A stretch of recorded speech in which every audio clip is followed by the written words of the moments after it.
لاہور کے مختلف علاقوں میں 7 گھنٹوں سے موسلادھار بارش۔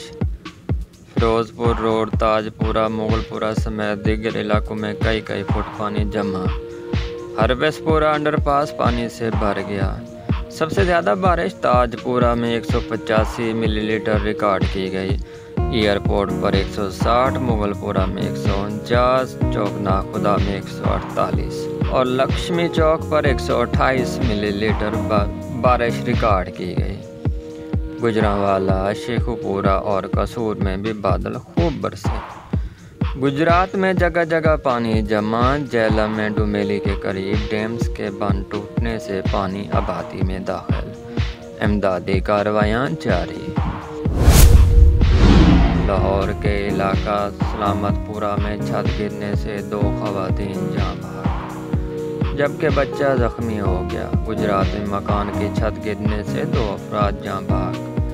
پکارا میں بھی 5 افراد زخمی ہو گئے۔ بارشوں کے باعث مزید 6 افراد جان سے گئے۔ بارشوں سے اموات کی تعداد 90 ہو گئی۔ مجموعی طور پر صوبہ بلوچستان میں 3000 سے زائد مکانات کو نقصان پہنچا۔ روپے کی مزید بے قدری، ڈالر پھر مہنگا ہو گیا۔ ملک کی تاریخ کی بلند ترین سطح پر پہنچ گیا۔ ڈالر 1 روپے 80 پیسے مہنگا ہونے کے بعد انٹر بینک میں 226 روپے اور اوپن مارکیٹ میں 227 کا ہو گیا۔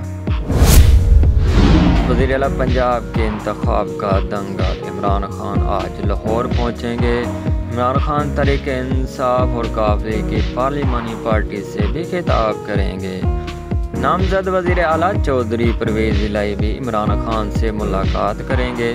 فواد چودھری نے کہا کہ بھرپور رد عمل کے بعد اب معاملات بھرپور ہماری طرف ہیں اور مکمل کنٹرول میں ہیں۔ امید ہے کہ کامل اکثریت حاصل کر لیں گے۔ اراکین اسمبلی کو غائب کرنے کی دھمکی۔ وزیر داخلہ رانا ثناءاللہ کی توہین عدالت کی سماعت جاری۔ تحریک انصاف کے 3 اراکین صوبائی اسمبلی کے بیان حلفی بھی عدالت میں جمع کرا دیے گئے تھے۔ تخت لاہور کی جنگ۔ نون لیگ اور پیپل پارٹی کی ہارس ٹریڈنگ پر عوام سڑکوں پر نکل آئی۔ لاہور میں لبرٹی چوک پر احتجاج۔ خواتین کی بڑی تعداد بھی شریک ہوئی۔ عوامی نمائندوں کی خرید و فروخت کی نامنظور کے نعرے۔ مبینہ طور پہ 40 کروڑ لے کر جانے والے چودھری مسعود گجر کے گھر لیاقت پور میں بھی گھیراؤ۔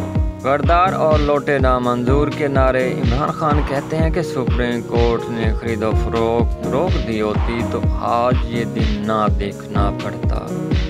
آصف زرداری لوٹی ہوئی دولت سے لوگوں کو خرید کر رہے ہیں، اسے اس وقت جیل میں ہونا چاہیے تھا۔